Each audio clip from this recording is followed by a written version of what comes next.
하나님의 은총의 부르심으로 1월 12일 세종주일 예배를 시작하도록 하겠습니다.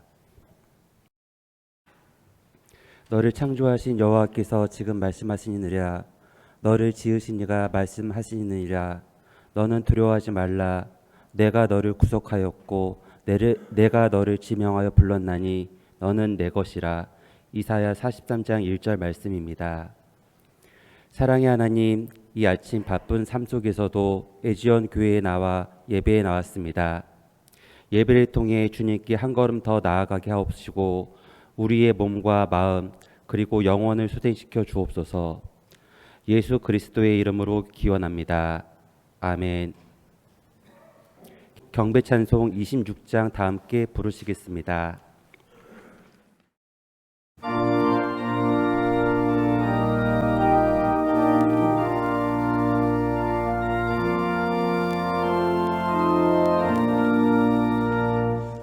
구세주를 아는 이들 찬송하고 찬송하세.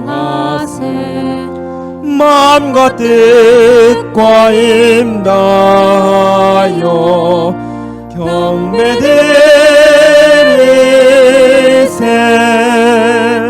주를 알지 못한 이들 주가 친히 인도하사 그의 피로 구속하니 찬송 부르세.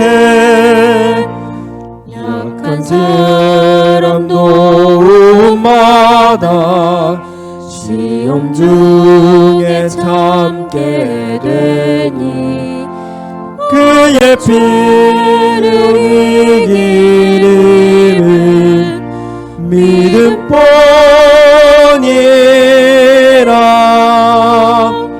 진리 대신 우리 주는 영원토록 변함없네. 성도들 아주를 믿어 길이 섬기세.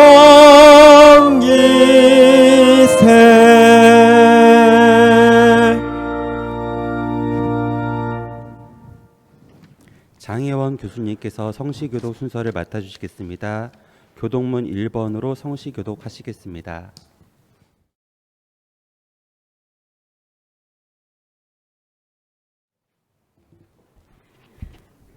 다 같이 성시 교독하시겠습니다.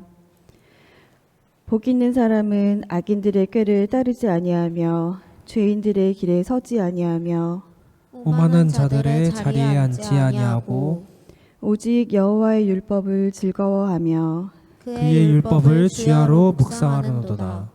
그는 시냇가에 심은 나무가 철을 따라 열매를 맺으며 그 잎사귀가 마르지 아니함 같으니 그가 하는 모든 일이 다 형통하리로다. 무릇 의인들의 길은 여호와께서 인정하시나 악인들의 길은 망하리로다. 아멘. 정태훈 교수님께서 대표 기도해 주시겠습니다.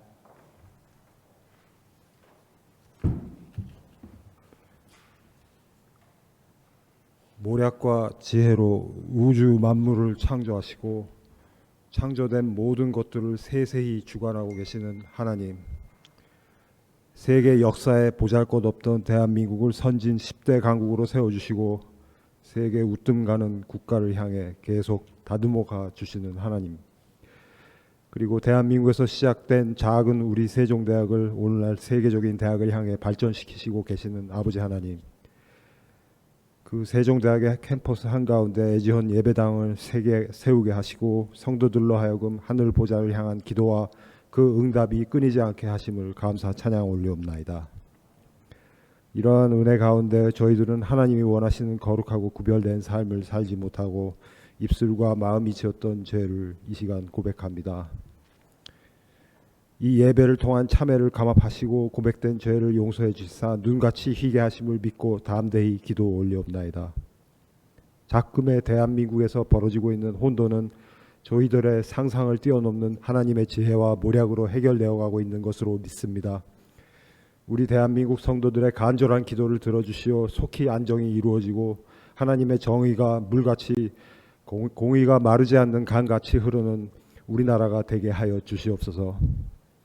어지러운 시국 가운데서도 우리 세종대학과 고등학교, 초등학교 및 재단 산하 기관의 구성원들 결석을 다져주시사 변함없는 발전을 거듭할 수 있도록 재단 지도자님과 교육기관 학교장 및 보직교수 선생님, 기관 임원님들 여러분들이 하나님의 지혜를 깨닫고 따르는 능력을 주시옵기를 간구드리옵나이다.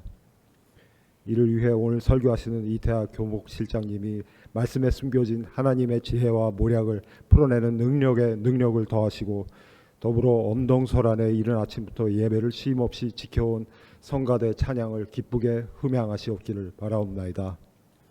또한 애지원 성전을 위해 수고하시는 이호섭 양순준 목사님을 비롯 봉사를 맡으신 분들 그리고 성도님들과 그 가족 여러분들의 영육간의 강건함과 풍성한 삶을 허락하여 주시옵소서.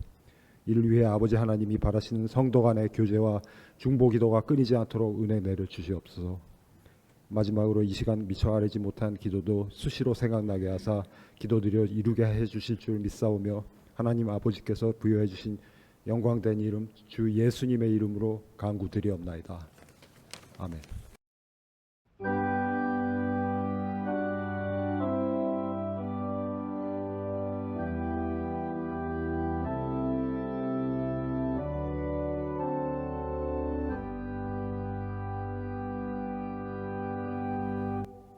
한창원 교수님께서 성경 봉독해 주시겠습니다.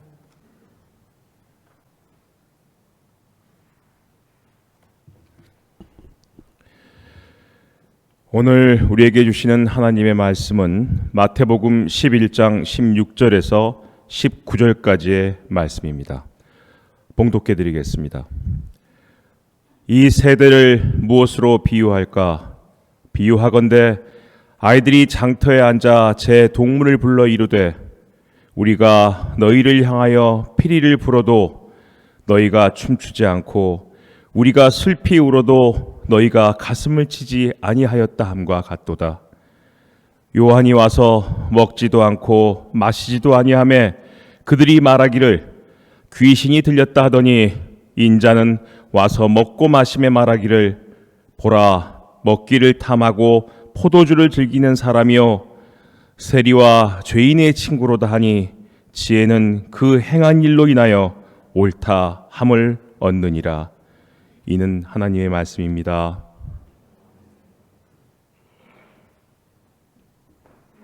하늘현 성가대 특별 찬양이 있겠습니다.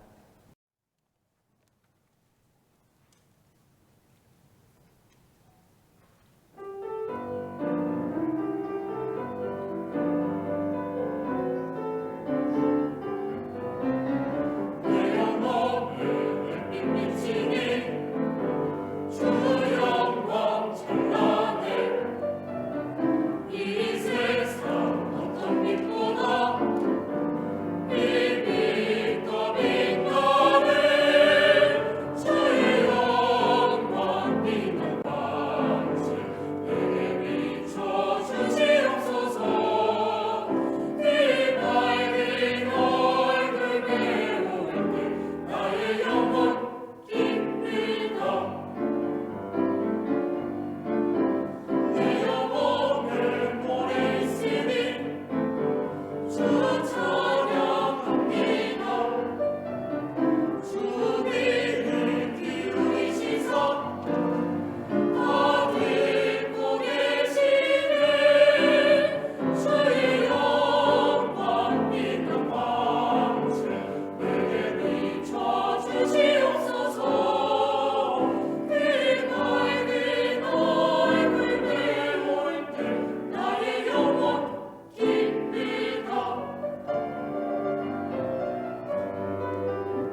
이태하 교목실장님께서 설교해 주시겠습니다.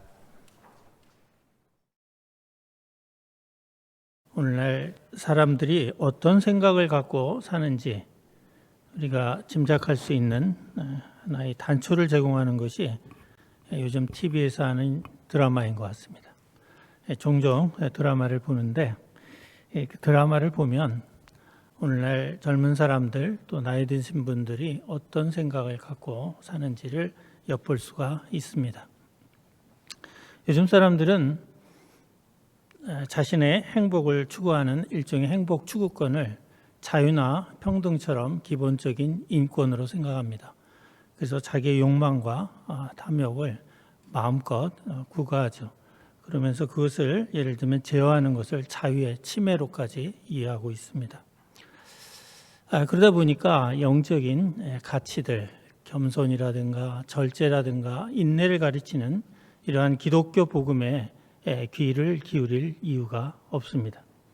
그러다 보니까 점점 특히 MZ세대 같은 경우는 교회를 멀리하고 떠나게 되고 MZ세대뿐만이 아니라 오늘날 자본주의 사회에 물든 많은 청장년들 또한 교회를 떠나고 있습니다. 그런 점에서 오늘날 교회는 세상에 대해서 복음을 선포하는 그 역할을 더 강화해야 된다고 역설하고 있습니다. 그러면서 오늘 그 본문으로 들은 마태복음 11장 16절에서 19절을 많이 인용해서 설교를 합니다. 피리를 불어도 애곡을 하여도 춤추지 않고 가슴을 치지 않는 세대를 위하여라는 제목으로 설교를 하면서 우리가 교회가 복음을 전해도 귀를 막고 있는 세대, 대중들을 탓하기도 합니다. 그런데 여기에서 피리를 불어도 애곡을 하여도 춤추지 않고 가슴을 치지 않는 세대를 탓하는 그런 본문으로 쓰고 있는 예수님이 든 장터 아이들의 비유가 사실은 잘못 사용되고 있는 겁니다.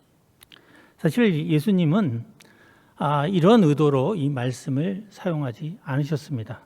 우리가 성경을 어떤 단락만 싹 떼어놓고 이해할 경우 오해나 오독이 쉽게 일어나게 됩니다. 오늘 이 말씀을 왜 예수님이 하셨는가를 우리가 살피려면 문맥을 살펴보아야 합니다.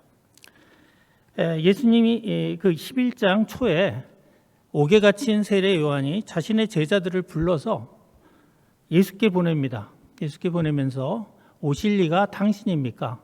다시 얘기하면 당신이 메시아가 맞습니까? 라고 물어보라고 시킵니다. 왜 그러냐 하면 옥중에 갇혀 있는데 들리는 소문에 의하니까 예수가 죄인과 세리들과 어울려서 먹고 마시는 것을 즐긴다 하는 이야기를 들었기 때문입니다. 세례 요한 또한 바리새인과 마찬가지로 율법에 대한 준수를 엄격히 지킨 사람입니다. 특히 그는 평생을 거의 금식에 가까운 식생활을 하면서 늘 기도와 말씀을 묵상하며 살아온 일종의 고행자이고 수행자였습니다. 그런 세례 요한의 관점에서 볼 때 예수의 행동은 잘못돼도 크게 잘못되었기 때문에 의심의 눈초리를 거둘 수가 없었습니다. 그래서 9장에도 보면 세례 요한의 제자들이 예수께 왜 당신은 금식하지 않느냐고 따지기까지 합니다. 그리고 마침내는 참지 못하고 제자들을 보내서 과연 당신이 오실 그이가 맞냐고 묻게 됩니다. 이것에 대해서 예수님이 뭐라고 답변하냐면 제자들에게 너희가 보고 들은 바대로 세례 요한에게 가서 전하라 라고 하면서 그들을 보내고 난 뒤에 자신의 제자들을 향하여 하신 말씀이 바로 이 장터의 비유입니다. 그 말씀을 하시기 전에 세례 요한을 두고 여자가 낳은 사람들 중에 가장 큰 자이나 천국에서는 가장 낮은 자보다 크지 않다라고 말합니다. 이것은 또 한편에 있어 세례 요한의 한계를 지적하고 있는 겁니다. 다시 얘기하면 율법의 한계를 벗어나지 못하고 있는 세례 요한을 지적하고 있는 그런 말씀입니다. 그렇다면 장터의 비유에서 나오는 피리를 불고 애곡을 하는 아이들은 예수님이나 또는 세상을 향해서 복음을 증거하는 교회를 가리키는 말씀이 아니라 사실은 왜 율법을 지키지 않느냐고 따지는 바리새인과 세례 요한이 바로 피리를 부는 자이고 애곡하는 자입니다.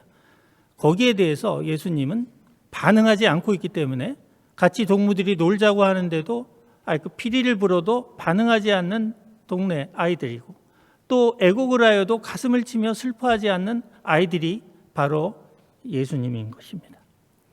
이런 맥락에서 이 말씀을 이해하면 이 말씀의 취지가 무엇인지를 우리가 보다 명확하게 깨닫게 됩니다. 우리가 왜 예수님이 이 장터 아이들의 놀이를 비유로 꺼내셨는지 깊이 묵상해 볼 필요가 있습니다. 아이들은 지금 장터에서 무슨 놀이를 하고 있느냐 하면 결혼식 놀이와 장례식 놀이를 하고 있습니다. 어떤 아이가 피리를 들고 나와 장터에 있는 친구들을 모읍니다. 그러면서 내가 피리를 불 테니 너희들은 춤을 추라고 요구합니다. 이게 결혼식 놀이입니다. 그런데 이 친구가 피리를 불었는데도 모인 친구들이 춤을 추지 않습니다. 그래서 친구는 이렇게 생각합니다. 이 친구들이 결혼식 놀이에 흥미가 없구나. 그럼 다른 놀이를 해볼까? 그래서 두 번째로 한 놀이가 장례식 놀이입니다. 그래서 이제 피리를 놓고 애곡을 합니다. 그런데 친구들이 여전히 반응하지 않습니다. 애곡을 하면 당연히 가슴을 치며 슬피 울어야 되는데 그러지 않습니다. 여기에 이것을 이제 그런 점에서 이 피리를 불고 애곡을 한 이 친구가 동네 친구들을 탓하는 대목이 바로 이 장터의 비유입니다. 그러면 왜 친구들이 피리를 부는데 춤추지 않고 왜 곡을 하는데 가슴을 치며 슬퍼하지 않았을까? 여기에 우리가 주목해 봐야 합니다. 우리가 결혼식에 하객으로 갔을 때 기뻐서 춤을 출 수 있는 것은 결국 결혼식의 당사자인 신랑과 신부에 대한 애틋한 감정, 또 그들이 그렇게 결혼식을 하는 그것에 대한 기쁨, 다시 얘기하면 결혼식의 주인공에 대한 사랑이 있기 때문에 우리가 결혼식 하객으로 가서 기뻐할 수 있고, 또 피리에 맞춰, 곡에 맞춰 우리가 춤을 출 수 있는 것입니다. 그런데 결혼식 놀이엔 놀랍게도 결혼식의 주인공들이 없습니다. 신랑과 신부가 없습니다. 또 장례식에서 애곡을 하여도 울지 않는 것은 기본적으로 장례식의 주인공인 결국 돌아가신 분, 고인이 없습니다. 우리가 고인에 대한 슬픔 때문에 우리가 가슴을 치며 울게 되는 건데, 고인이 없는데 어찌 우리가 가슴을 치며 울겠습니까? 우리가 결혼식의 하객으로 가서 느끼게 되는 기쁨과 장례식의 조문객으로 가서 느끼게 되는 슬픔은 결국 어디에 있습니까? 사람에 대한 사랑하는 마음에서 비롯되는 것입니다. 즉 기쁨과 슬픔의 감정은 우리가 인간을 사랑하는 마음에서 나오는 겁니다. 그런데 결혼식 놀이와 장례식 놀이, 아이들이 장터에서 하는 이 놀이의 핵심인 사람이 없다는 겁니다. 그리고 사람에 대한 사랑이 없다는 것입니다. 예수님께서 이 비유를 드심으로써 바리새인과 세례 요한을 거꾸로 질책하고 계신 겁니다. 너희들이 나에게 요구하는 율법에는 사람이 빠졌다는 겁니다. 다시 얘기하면 사랑이 빠져 있다는 겁니다. 율법이란 하나님께서 이스라엘 백성을 애굽의 노예 생활에서 그들을 구원해 내시고 그 다음에 광야에서 그들에게 주신 일종의 언약의 징표입니다. 그렇기 때문에 이스라엘 백성들은 기본적으로 이 율법에 대한 굉장한 자부심을 갖고 있습니다. 자신들의 선민이라는 증거이기 때문에 그렇습니다. 그들은 율법을 지키는 것을 거의 생명처럼 여기고 삽니다. 문제는 그들이 율법의 반쪽만을 알고 있다는 겁니다. 예수님께서는 마태복음 22장 37절에 40절을 보시면 이런 대목이 나옵니다. 율법의 모든 강령을 두 개의 계명으로 요약할 수 있다고 예수님께서 말씀하고 계십니다. 하나는 하나님을 경외하라는 것이고, 다른 하나는 내 이웃을 사랑하라는 말씀입니다. 하나님을 경외하라는 것은 하나님이 우리를 지으시고 우리를 구원하시고 지금까지 우리의 삶을 인도하시고 무한한 은혜를 베푸셨음을 깨달으라는 말씀이고, 내 이웃을 사랑하라는 것은 그 은혜를 알기에 이제는 너희가 조건 없이 받은 그 은혜를 이웃들에게 갚으라는 그런 말씀입니다. 우리가 아시는 바와 같이 이스라엘 역사를 보면 창세기에서, 출애굽기에서 나오는 것처럼 바로의 억압과 속박에서 이스라엘 백성을 구원해 내셨습니다. 그들이 율법을 지켰기 때문에 구원해 내신 것이 아니라 율법 이전에 그들을 먼저 구원해 내셨습니다. 이것은 조건 없는 하나님의 사랑을 보이셨습니다. 그러니 조건 없는 사랑을 받은 너희들이 이제는 조건 없는 사랑을 이웃에게 베풀라는 것이 율법의 요지입니다. 그런데 문제는 여기에 사랑이 빠져 있습니다. 그렇다면 그 율법은 아이들이 장터에서 하는 결혼식 놀이나 장례식 놀이처럼 하나의 놀이에 불과하다는 것이 예수님의 말씀인 겁니다. 그 율법을 통해 유대의 종교가 돌아가고 있는데, 그 유대의 종교라는 것이, 유대교라는 것이 사랑이 빠진다면 결국 그것은 아이들이 하는 결혼식 놀이나 장례식 놀이처럼 하나의 놀이에 불과하다는 것입니다. 자, 생각해 보십시오. 우리가 교회 생활하는 것, 여기에 사랑이 빠진다면 교회에서 이루어지는 예배나 친교나 선교나 그 모든 것들은 단순한 놀이에 불과합니다. 따라서 이 말씀은 사실은 대중을 향해 주신 말씀이 아니라 오늘날 복음을 선포하는 교회를 향해 주신 말씀입니다. 그런데 거꾸로 오늘날 교회는 이것을 대중에게 적용하고 우리가 피를 불어도 움직이지 않는다고 세상을 향해 탓하고 있습니다. 그러나 놀랍게도 대중들은 2000년 전에 예수님 당시나 지금이나 변함없습니다. 달라진 게 없습니다. 그저 탐욕대로 살고 욕망대로 사는 것이 오늘날의 대중입니다. 따라서 대중은 탓할 대상이 아니라 오히려 사랑으로 품고 복음의 진리를 가르쳐야 할 대상이지 탓할 대상이 아닌 것입니다. 오늘날 한국 기독교 또는 한국뿐이 아니라 모든 기독교인들의 문제는 복음을 들고 세상을 가르치려고 하는데 문제가 있습니다. 복음을 들고 자신을 가르쳐야 하는데 남을 가르치려고 합니다. 여기에 문제가 있다는 것을 바로 예수님께서 지적하신 말씀이 바로 오늘 이 말씀이십니다. 그리고 이어지는 대목에서 그러죠. 금식을 하는 세례 요한을 두고 귀신이 들렸다 하고 자기를 향해선 예수님 당신을 향해서는 먹고 마시기를 즐기고 재리와 세인의 친구라는 그러한 오명을 뒤집어 씌운다고 말씀하고 계십니다. 그들이 율법의 잣대를 놓고 볼 때 세례 요한은 흠결이 없는 사람임에도 불구하고 자신들이 미워한다는 입장에서 뭐라고 얘기합니까? 귀신 들렸다고 얘기하고 있습니다. 이렇듯 그들은 자의적으로 율법을 적용하고 있고 결국은 율법 놀이를 하고 있다는 지적이십니다. 결국 기독교의 핵심은 사랑의 실천에 있다는 것을 마지막 말씀으로 하고 계시죠. 지혜의 그 오름은 뭐에 있어요? 실천에 있다는 것입니다. 행동에. 여러분 잘 아시는 덴마크의 유명한 철학자이자 신학자가 있습니다. 키에르케고르라는 신학자가 있는데 이분이 쓴 철학적 단편에 아주 유명한 예화가 나옵니다. 덴마크에 전국을 돌아다니면서 공연을 하는 고괴단이 있었습니다. 이 고괴단이 어느 마을에 도착하여 마을 외곽의 들판에 자리를 잡고 공연을 준비하고 있었습니다. 그래서 모든 고괴단의 단원들이 분장을 하고 그 다음에 고괴단을 설치하고 있는 중에 불이 났습니다.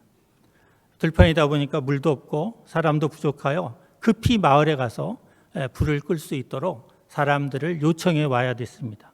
또 이 불을 방치했다간 잘못해서 들판을 따라 불이 번져서 마을을 불태울 수도 있기 때문에 급히 그 중에 분장을 마친 어릿광대 하나를 보냈습니다.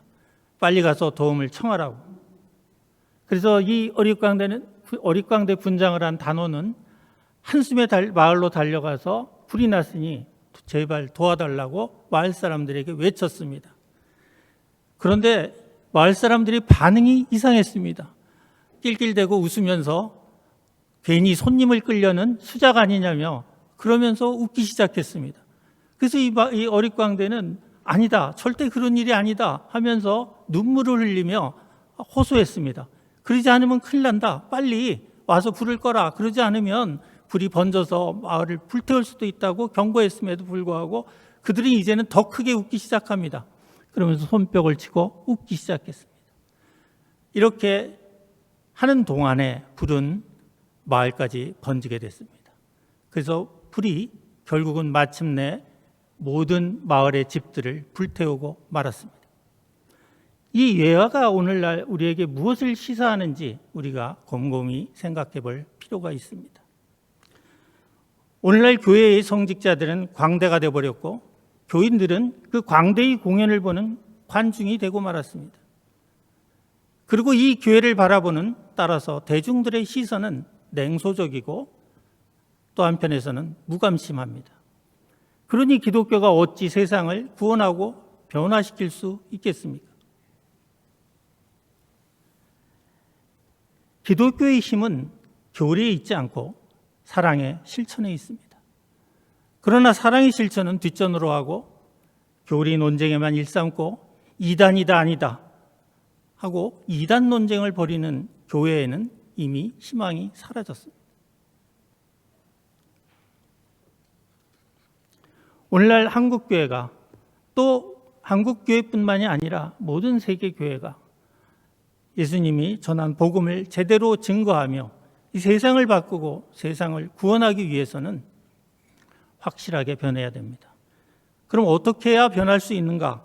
그 답은 또한 장터의 비유에 나옵니다. 결혼식 놀이와 장례식 놀이의 핵심은 조문을 오거나 하객을 온 손님들이 그 주인공을 잘 알고 있어야 된다는 데 비밀이 있습니다. 오늘날 교회를 오면서 하나님이 누군지도 모르고 하나님을 만나는 데 관심도 없다면 여러분들은 교회 놀이를 하고 있는 겁니다. 우리는 하나님을 만나야 됩니다. 하나님을 만남으로 우리 안에 하나님에 대한 은혜로 가득 차고 감사로 가득 차고 사랑으로 가득 찰 때 우리가 그 사랑을 이웃에게 증거할 수 있고 전할 수 있고 작은 실천이나마 사랑의 실천을 행동으로 옮길 수 있게 되는 겁니다. 따라서 하나님을 만나지 못한 사람이 아무리 교회 생활을 한다고 해도 평생을 다녀도 그 사람은 절대 변화되지 않습니다. 놀이를 통해서 사람이 변화될 리가 없습니다. 따라서 하나님을 만나는 것이야말로 기독교인들에게 가장 중요한 요소입니다. 그럼 하나님을 만나기 위해서는 어떻게 해야 할까요?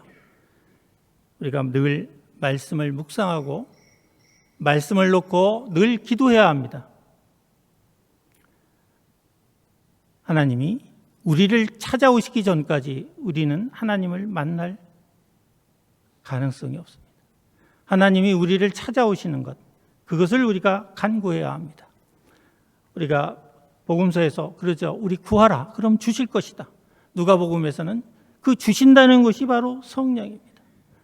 바로 그 성령이 우리를 찾아오지 않는 한 우리는 절대 참된 기독교인일 수가 없습니다.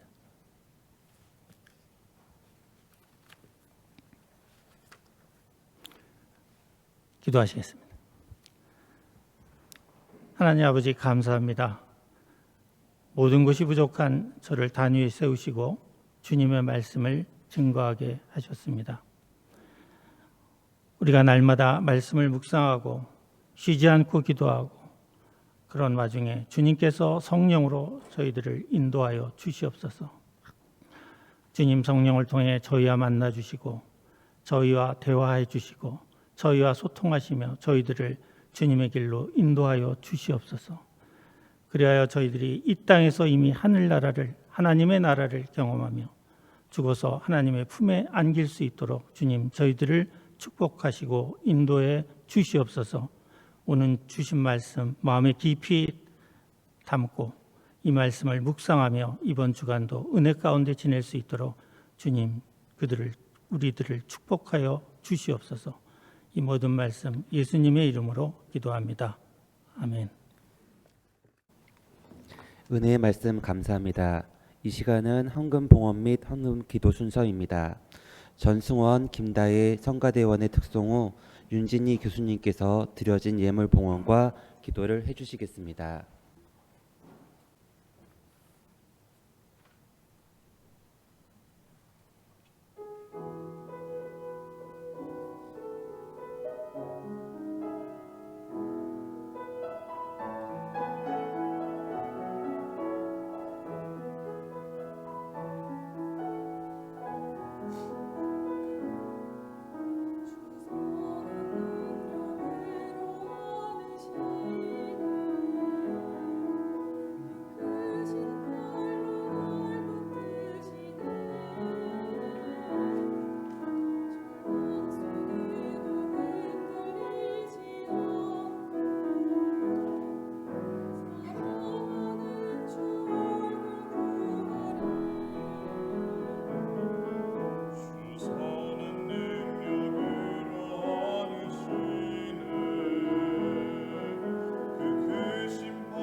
전능하신 하나님, 신령과 진정으로 드리는 우리의 예배를 받으시고 이 예배를 통해 우리에게 새로운 결단과 실천의 마음을 허락해 주시길 원합니다. 더욱 견고한 믿음으로 경건한 생활할 수 있도록 성령께서 동행하시고 인도하여 주옵소서. 항상 우리를 기억하셔서 지켜 보호해 주시고 평안과 축복과 강건함으로 함께하여 주시되 우리의 신앙과 삶이 하나님을 만나 하나님의 사랑과 은혜로 변화되어 하나님을 기쁘시게 할 수 있도록 인도해 주옵소서. 특별히 이 시간 주님께 드리는 예물을 성별하여 주시고 흠양해 주시길 원합니다. 예물 드린 손길을 축복해 주시고 예물과 함께 드린 일들과 기도의 제목들을 주님의 인도하심으로 융성케 하시고 성취되도록 인도하여 주옵소서.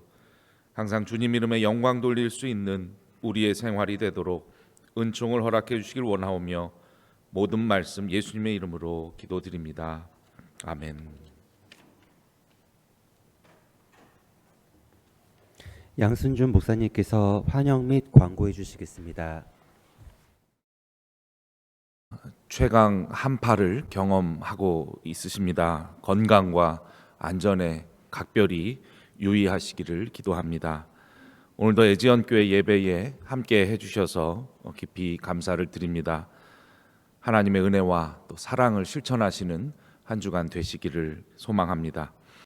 1월의 기도 제목을 간략히 말씀드리겠습니다.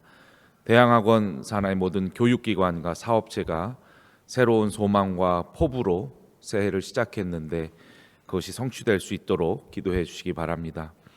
우리 세종대학교가 세계 100대 연구중심 대학으로 도약하기 위해서 모두가 한마음이 되고 맡겨진 선한 청지기의 역할을 감당할 수 있도록 간구해 주시기 바랍니다.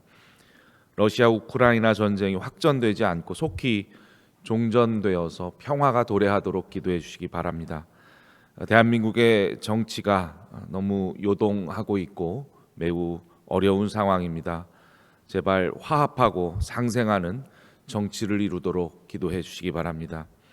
항공 참사를 당한 생명들 또 그 유족들에게 하나님의 위로를 위해서 간구해 주시기 바랍니다. 공지사항입니다. 중보기도를 원하시는 분은 기도 제목을 적으셔서 중보기도함에 넣어주시거나 헌금함에 넣어주시기 바랍니다. 애지연교회 계좌 번호가 또 화면에 나타나고 있습니다. 참조하셔서 예물을 봉헌해 주시기 바랍니다. 오늘 애차는 홍우영 부총장님께서 섬겨 주셨습니다. 주일 예배를 위한 순서가 화면에 나타나고 있습니다. 참조하셔서 준비해 주시고 또 상황이나 환경이 조건이 변화되면 언제든지 행정실에 말씀해 주셨으면 합니다. 이상으로 환영 및 광고를 마치겠습니다. 감사합니다. 결단 찬송 301장 부르시겠습니다.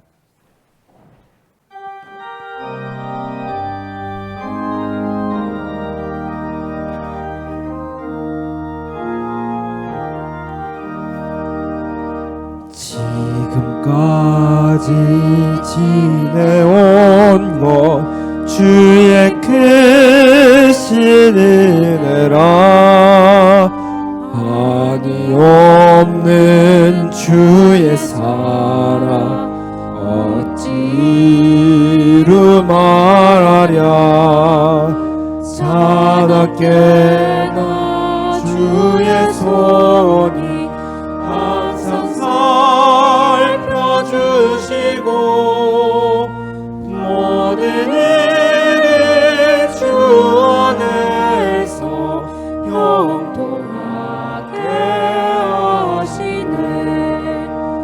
몸도 마음도 연약하나 새 입마다 살았네.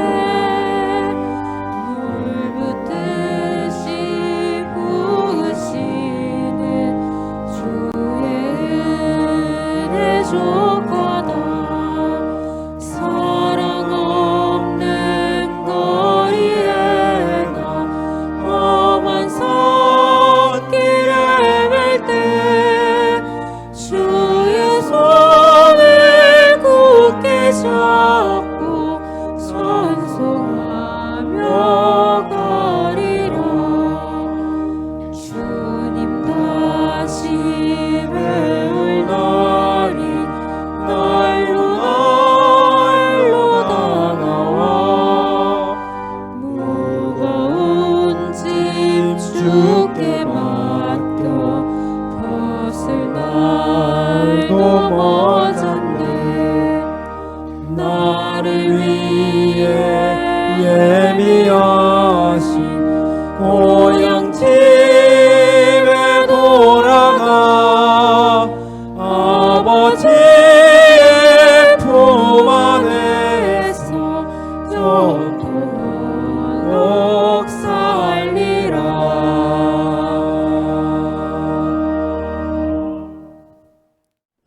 다 같이 주기도문으로 예배를 마치겠습니다. 하늘에 계신 우리 아버지, 아버지의 이름을 거룩하게 하시며 아버지의 나라가 오게 하시며 아버지의 뜻이 하늘에서와 같이 땅에서도 이루어지게 하소서. 오늘 우리에게 일용할 양식을 주시고 우리가 우리에게 잘못한 사람을 용서하여 준 것 같이 우리 죄를 용서하여 주시고 우리를 시험에 빠지지 않게 악에서 구하소서. 나라와 권능과 영광이 영원히 아버지의 것입니다. 아멘.